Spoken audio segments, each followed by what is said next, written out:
Megyn Kelly, who's got to be the single most moderate person on the question of Israel, who said 100 times and means it, by the way, I like Israel.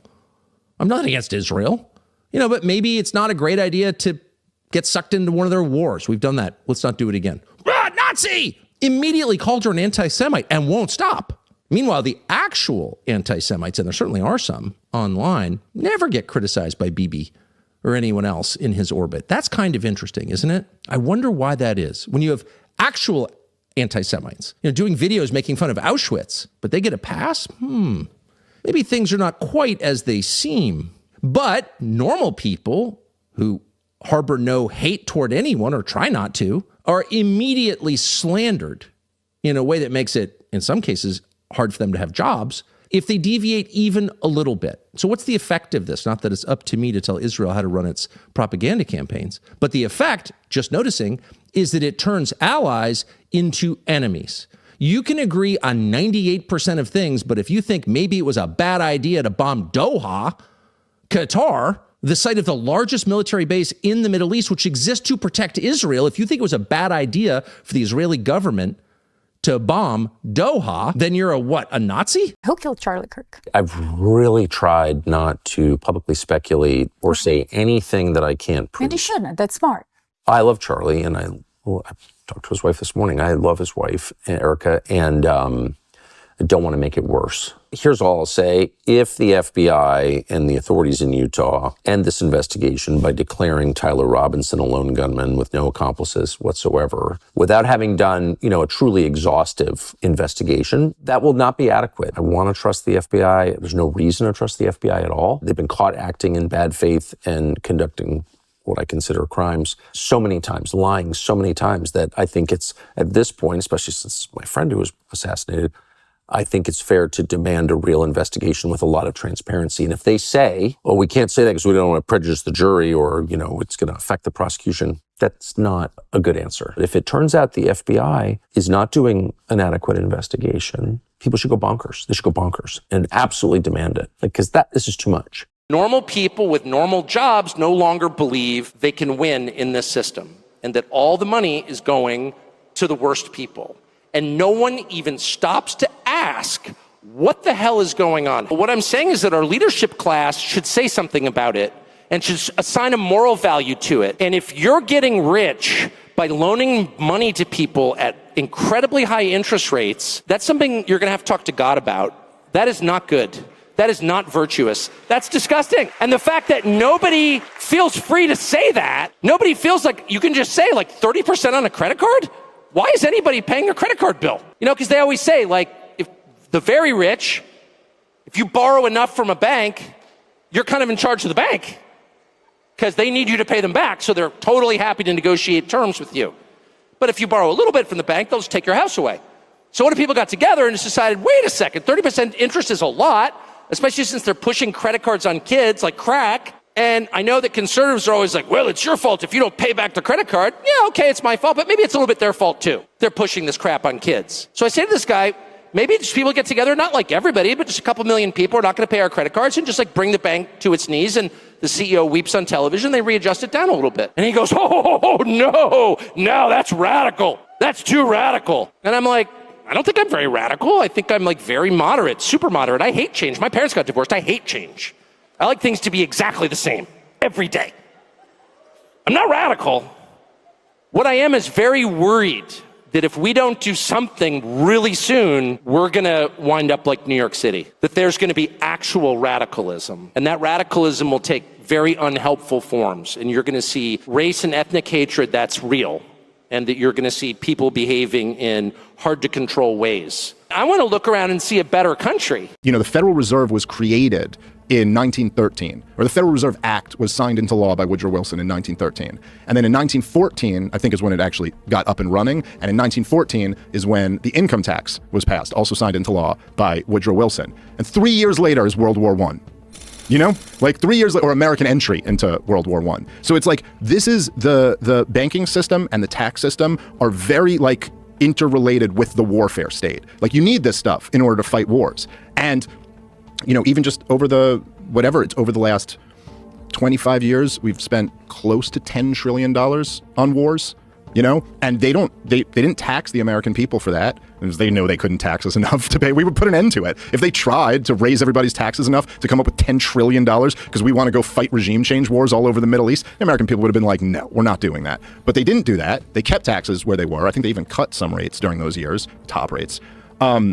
And then they borrowed the rest, and they still couldn't borrow enough, so they just print the money. And then essentially what happens is that the price of everything just goes up and up and up. And you just put more money into the system, and then people start looking around and going like, geez, why is the price of housing and healthcare and energy and childcare totally unaffordable? And the answer is because you're paying for the war in Iraq. And nobody thinks about it like that. But that's really what's going on. They can't. So for all the young people who are coming out of college now, and they're like, I'm 150 grand in debt. I have a gender studies major degree or whatever, maybe something better than that, but they got an English degree or something, and they're working at DoorDash, and the average house is going for 600 grand, and they're like, what am I possibly going to do? It's like the reason why these kids are all demanding socialism, at least on the left, is because, like, what else are you going to do? Like, how do you even... But the reason why that is the case is because your government decided to spend trillions of dollars on blowing up brown countries, and in some cases then rebuilding them to blow them up again. I mean, this is the actual cost of the thing. So Tucker Carlson is now just realizing that things are not as they are supposed to be. Things are not going on the way they are supposed to go. And that life is getting more and more difficult for people in America. That the elites and the billionaires do not care about the people. All they care is gathering enough wealth for themselves at the expenses of ordinary Americans. Tucker Carlson, welcome to Africa. Welcome to Africa. All you need to do to really experience things is just to come to Africa. Come and see how common people in Africa are suffering. Come and see how the common Africans are suffering. I mean, they don't have anything to go by with. They don't have food, nor shelter, nor good paying jobs. What am I even talking about? Good paying jobs. Nor even jobs at all. They need to struggle in order to have anything to eat. That's exactly what we Africans are going through. And to make matters worse, you will see our elites come and tell us all kinds of rubbish. Why the elites embezzle? Why the elites eat and throw some to their dogs and animals? The common people don't have anything to eat. The Westerners will come to Africa and give foreign aid to support common people. Let me say something about the whole foreign aid thing. I have said this on this particular platform like many times, that foreign aid has been a contributing factor to the bad leadership and the declining development in Africa. I believe that foreign aid do not serve any purpose. I believe that foreign aid do not get to the people that it's supposed to get to. I believe that foreign aid is just a way to manipulate and control our countries, our system, and our elites. Foreign aid is like a string on the necks of politicians. And the reason those politicians collect it without asking any questions is because they are using the aid for their own purposes. The foreign aid are just a way to line up the bank accounts of politicians. Those aid do not get to the people who needed them the most. So foreign aid don't serve any purpose in Africa or for Africans.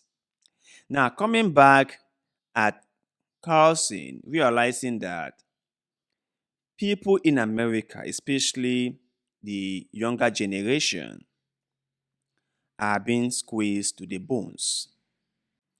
They have nothing to go by with. I am happy that he is realizing this and he is talking about this, and let's hope that it changes for the better. But I wouldn't hold my breath on that because I know for sure that those people with special interests, those people who are herding everything, wouldn't let this happen. How can you imagine that in a society where people have 200 billions, 100 billion, 50 billion, there are other people who cannot afford homes? Don't you realize that the more billions that a handful of people have made has had a direct impact on the majority of the people? The more the upper 1% have made so much money, the more the common people have gone broke. That the wealth gap between the poor and the rich has just gotten more and more wide. Haven't you realized that? That things have gotten very, very expensive. Inflation is killing everyone, and our little money has lost its value. The things you could buy for $1 a couple of years ago is now selling for $2, while your salary is still $1 or maybe $1.1.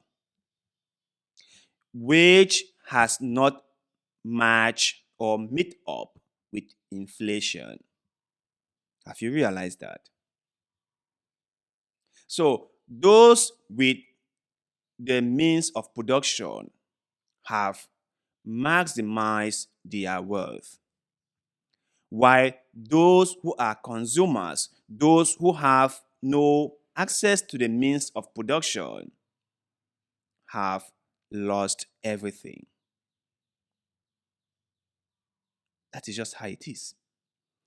And I'm happy that popular people like Tucker Carlson are now sounding the alarm, are now trying to wake up politicians, are now telling the youth that it is time for them to wake up and face the music. That the politicians whom they have depended on them for guidance, for security, for protection, have totally failed them, and it is left upon the youth to do what was necessary to help themselves. I am happy that this message is being put out there. Let us see what happened next.